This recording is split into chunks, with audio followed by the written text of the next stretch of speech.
From the studios of Cheshire TV in Keene, New Hampshire, it's The Men's Room, a show by men, about men, and for everyone. Sponsored by the Monadnock Men's Resource Center and hosted by Damian Licata and Forrest Seymour. Welcome back, everyone, to The Men's Room. We are sponsored by the Monadnock Men's Resource Center, and we'll have some more information about who we are and information on how you can contact us later on in the show. And we would encourage you to do that. Send us an email, give us a call. We'd love to hear from you, hear about what your comments and impressions are about what we're doing here. Yeah, we're really excited about our guest today, but first we wanted to talk a little bit about something that's been in the news lately over at the college here in town, Keene State College. There, a student put up a sculpture that hopefully we're getting a shot of on screen for viewers to see. It's a wire sculpture. Looks like a woman. It's dark, like a woman of color, hanging with a noose around her neck from a sort of scaffold or a hangman's thing there. Hanging down there, and big, large. This is like 9 feet tall or something like that. Right. It's pretty strong image. Very strong image. Just kind of appeared. At least that was most people's experience. Now this was not an officially sanctioned or commissioned work by the school. It was a student work. It was something. I believe she's a senior, and this was sort of like the culmination of her work was to put this sculpture together. And she had the intention of having it publicly displayed, and had.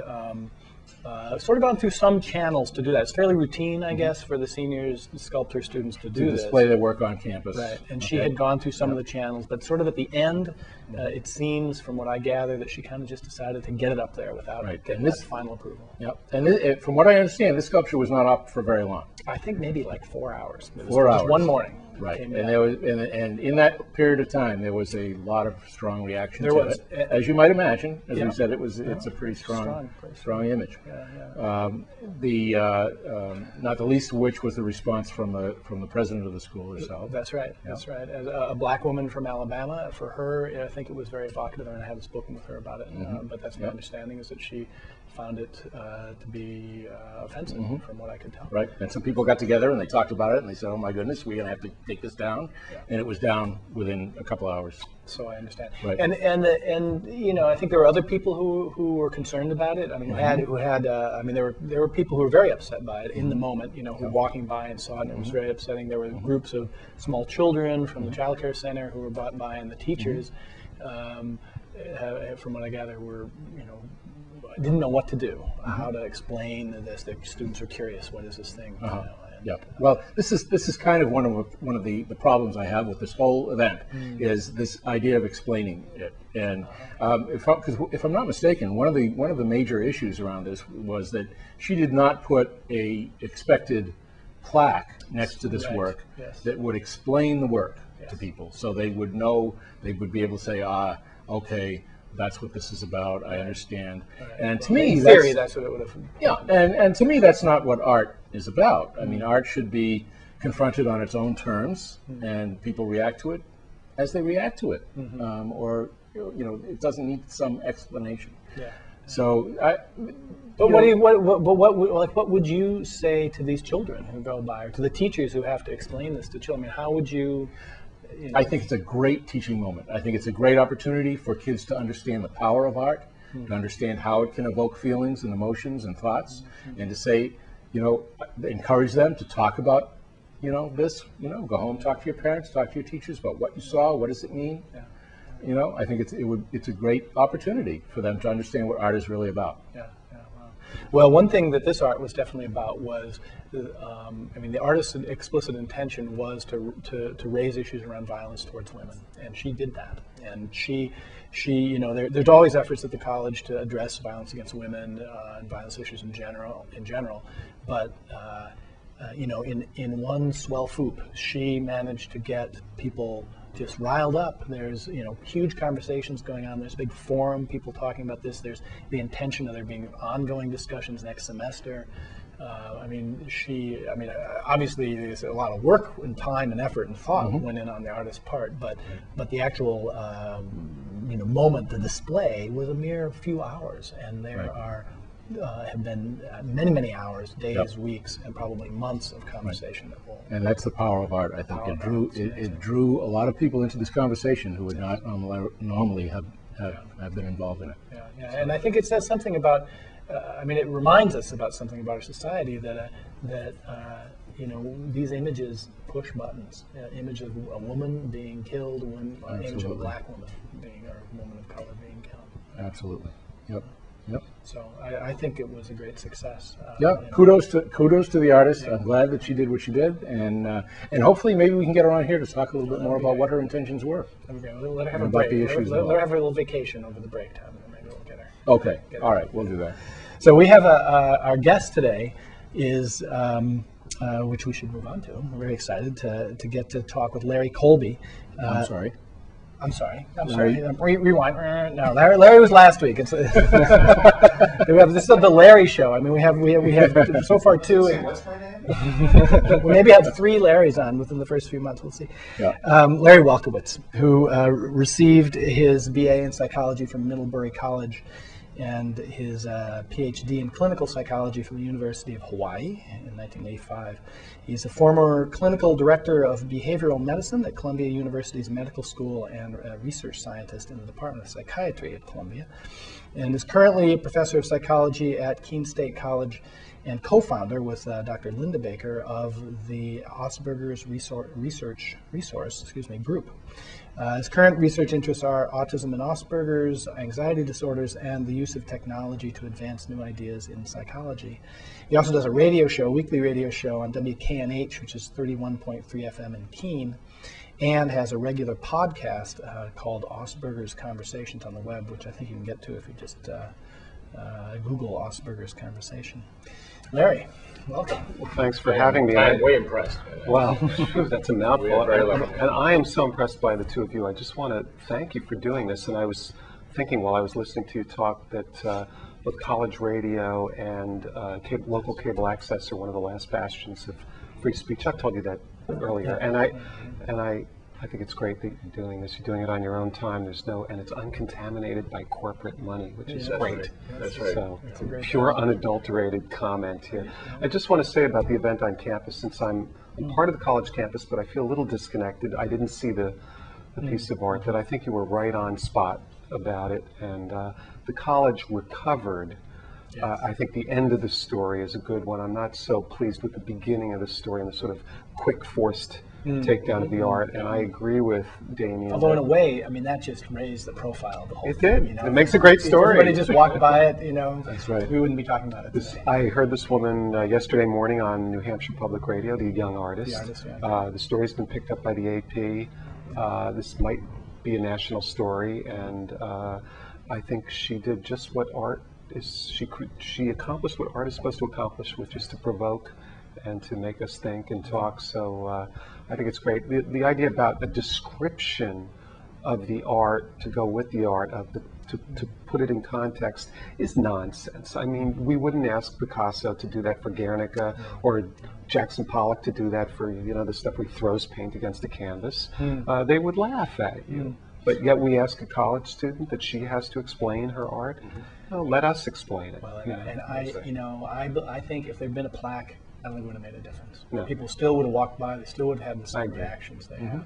I mean, maybe she wouldn't. Maybe there would not have been as much. I don't know. It wouldn't have made a difference. But we're a better place on a college campus to have people think. Right. There's a concept. Stretching their minds. So I'm glad. I'm happy about it, and I think the college, in the end, recovered. Yes. So tell us about your work, in particular around Asperger's. Where that came from, and a little bit about what Asperger's is. Well, Asperger's is really just a name. It was named after a fellow named Hans Asperger, who was an Austrian. And Linda Baker, who's my colleague at Keene State, she and I had an interest in this 10 years ago, back in 96, 97. We started a little lunch group, and we started by reading Asperger's original paper.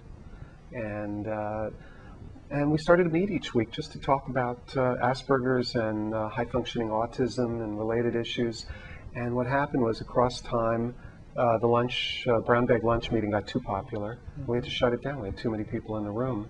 So we clearly were onto something that was of real interest to people in the community. And so we shut it down and we started doing other, related projects. For one, we made a educational videotape on Asperger's that's been sold around the world, and put some money in our coffers to do research, which has been terrific. I've seen that tape. It's a great introduction to Asperger's. It really gives a sense of the sort of overall view of what it's about, and along with some personal narratives that really make it bring it home for people. I think it's a great job. So what is it about? I mean, describe what Asperger's is. Asperger's is a milder form of autism, and so these are kids who have very poor social abilities, poor ability to guess or infer what other people are thinking or feeling. So they're social outsiders. They also exhibit a sort of very rigid adherence to routines. They have restricted interests, special interests, like one kid we have has a catalogic knowledge of sports statistics. If you ask him who was the MVP in the National League, or who had the most runs batted in 1936 in the National, he'll tell you. Other kids are great at computer games or computer programming, or some of them have obscure interests. Some of them have more career-oriented interests. They also have sensory differences. There are kids who are very sensitive to either hot or cold or touch or tactile issues. So I guess you might say that these are the kids who 25 years ago when we were kids, or you might have called geeky kids or the nerds or something. They're not interested. Who've inherited the earth. Yes. I love that movie, actually, The Revenge of the Nerds. Maybe that's why I became interested because I think that, as one Asperger kid said to me once, if it weren't for people like them, we'd all be living in caves. They have tremendous contributions to make to the world, uncontaminated by social constraint. So they just say it, they tell it like it is, and they're bright and interesting. And focused on whatever their particular interest is. If only we'll let them be. So I think it's a fascinating group, and that's why I do the work. Correct me if I'm wrong, but I understand that most of those who are afflicted with Asperger's are male. Is that right? They are, and there's a guy in London named Simon Baron-Cohen who says that this is a real male disease. He calls it. It's a male issue, and he thinks it's even genetically like a sort of a strain of maleness. And because these people are not very emotional, they're very pragmatic in their thinking. I think of the old men are from Mars and women are from Venus idea, where the guy is sitting around the kitchen table reading his newspaper, and his wife is upset about something, and like, oh, Jane didn't invite me to her party, and the guy, without putting his paper down, says, so invite her. He pops off the answer, but what she was really seeking was emotional support in the man. That whole. It's the stereotypical, the stereotypical idea male of what a male is, and so. In some sense, without the macho, I'm the boss kind of thing. And that sort of emotional distance part, and that's sort of associated with Asperger's. Yeah, it is, and. So they get into trouble for that because, tuning a little bit into your social environment helps you a lot. So they have trouble getting jobs. They don't know how to get people to like them immediately. They're so into their internal life, their interests. So how do we help, to overcome some of these barriers and some of these challenges? It's basically two ways I see. One is that as a clinical psychologist, I'm interested in working directly with kids with Asperger's and autism and teaching them some social skills. So there's some element of, here, you got to learn to be a little bit more like me. But that's a kind of a narcissistic thing to assume that I'm the model of good behavior. And in some ways, people with autism and Asperger's feel like they're victims of a kind of racism. You know, like, oh, you want me to, to force me to be like, to understand your culture. What makes your way right and my way wrong. And they do argue. Right. And so I think the other side is that they're right about that, and that we have to change the world around the kid to become more understanding of these people. And I'll tell you, I've seen a dramatic change in our community in the last 10 years. I think that toward people with special needs and disabilities in general, that 10 years ago, I feel like this town was not supportive of such people.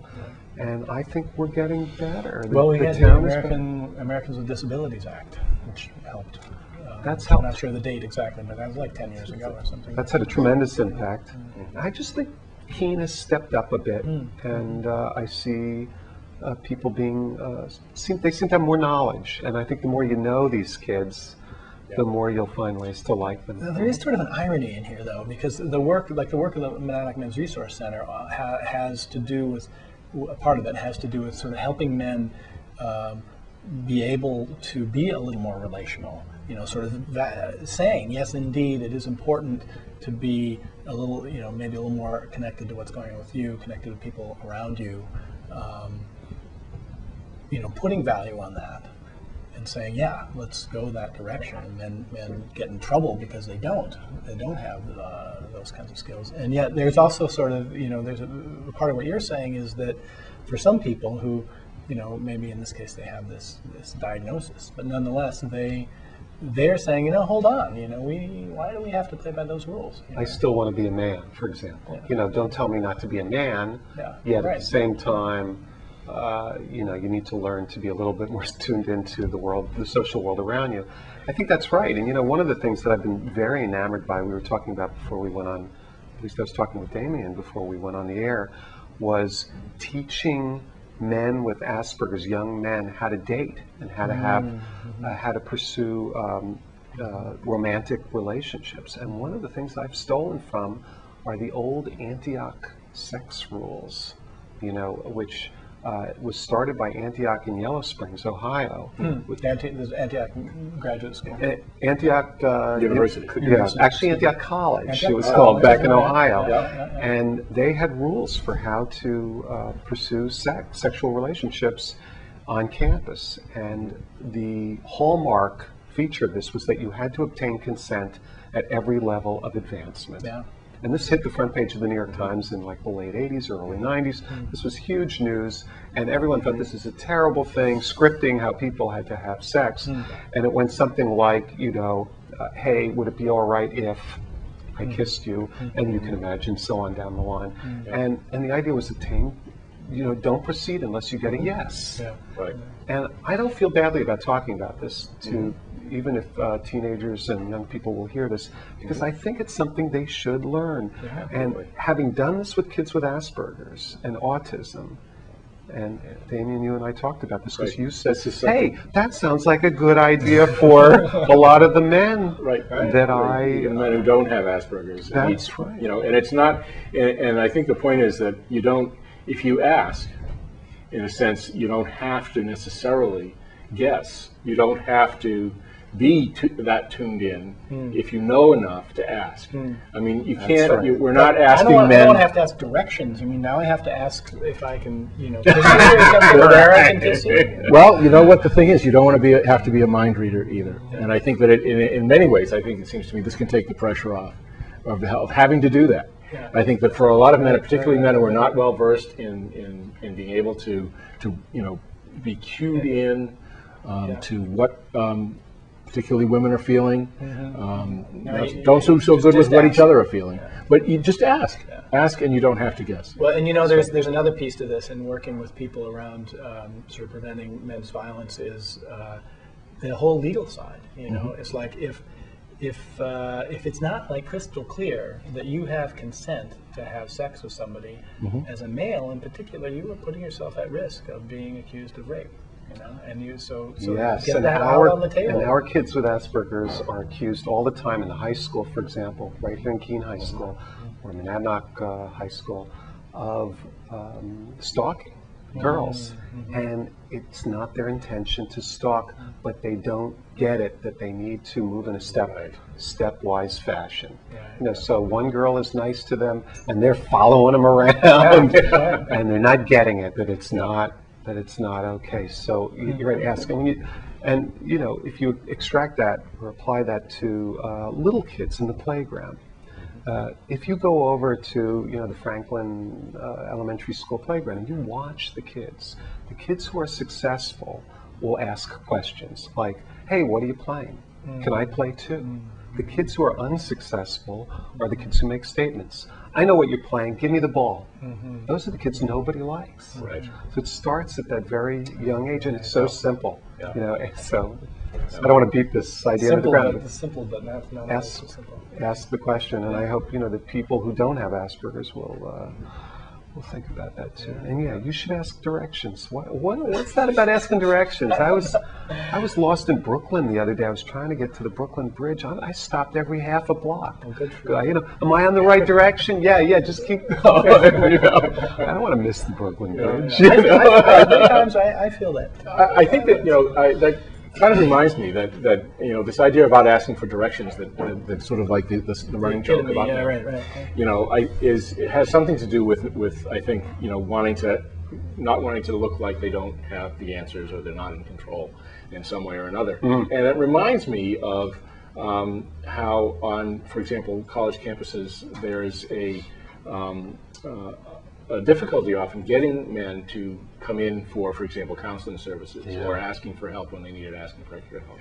I'm wondering if you've encountered any of that in terms of you know, the special programs for the Asperger's kids. Yeah, and it depends on the problem of who comes into therapy. And I'm sure both of you know this from Monadic Family Services and from the College Counseling Service, that if it's a problem, for example, social phobia, and related problems like public speaking problems and things like that, it's going to really interfere with a man's ability to move forward in life if they can't take command in the boardroom and give a public talk, or at least they perceive that to be the case. And so they will come in for treatment of social phobia. But panic attacks, women will come in more for treatment of panic. And men will hide out and not come in for treatment for panic attacks, even, you know, as if there's some shame in it, you know, or a sign of weakness, rather than, hey, you're having some random discharge of your autonomic nervous system, and there's ways we can teach you to control that, and you're going to be a lot happier.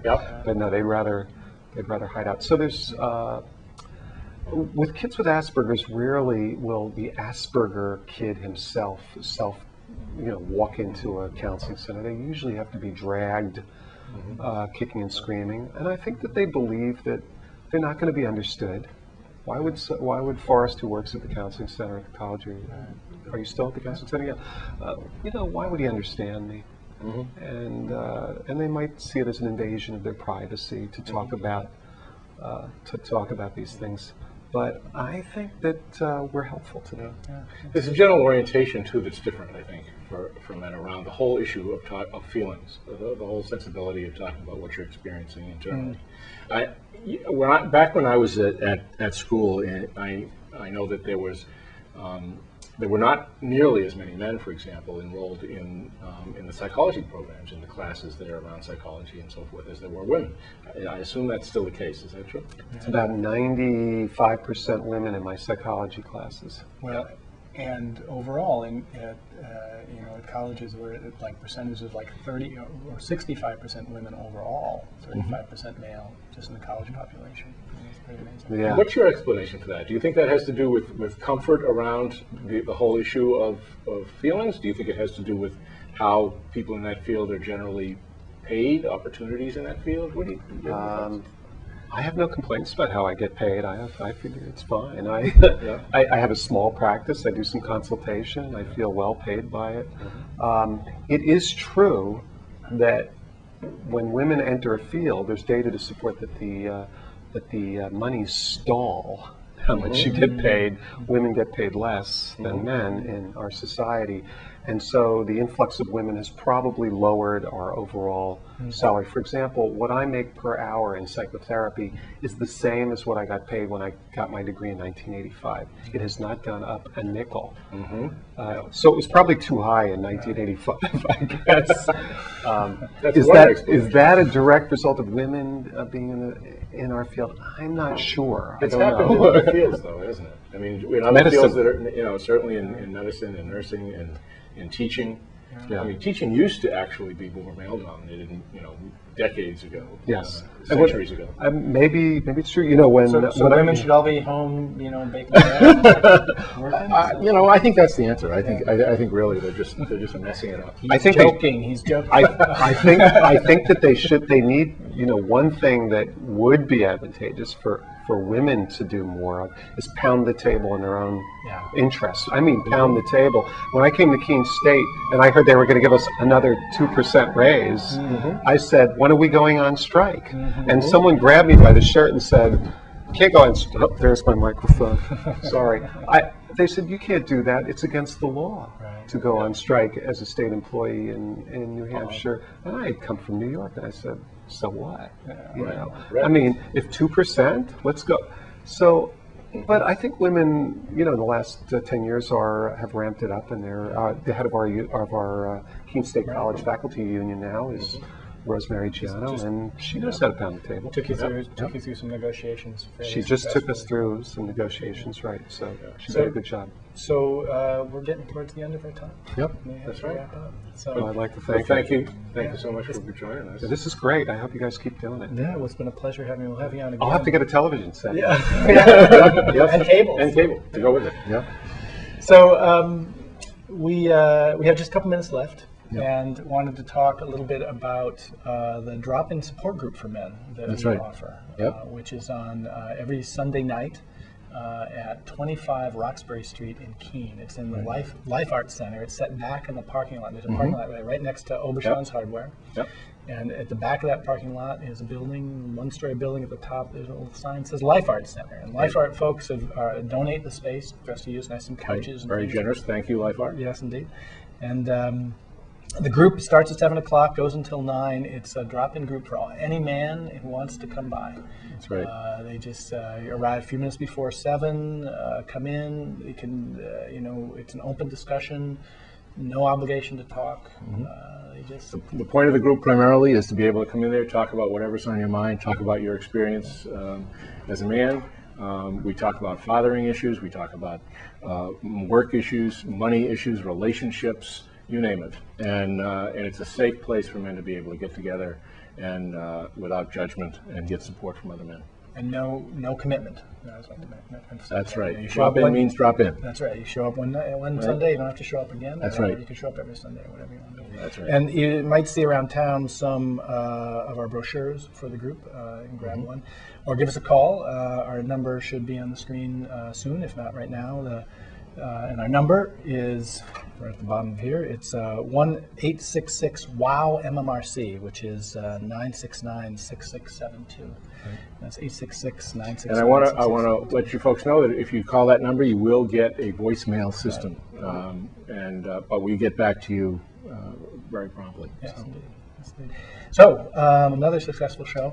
Next week, we have on Jeremy Yost, who runs the Power of Breath School. That's right. He's worked in men's issues for about as long as many years. Men's issues, yes, in this community. So, it'll be great to get his view on one thing and another. That's right. And anything else we need to cover? I don't think so. Right. I think we've covered it. I want to thank everybody again for tuning in. And you'll be able to catch the show at various times during the week. Just check out the grid on the Cheshire TV website. That's right. And on our at mmrconline.org, we also have a link to that grid. So. Yep, that's right. Thanks for joining us. See you next week.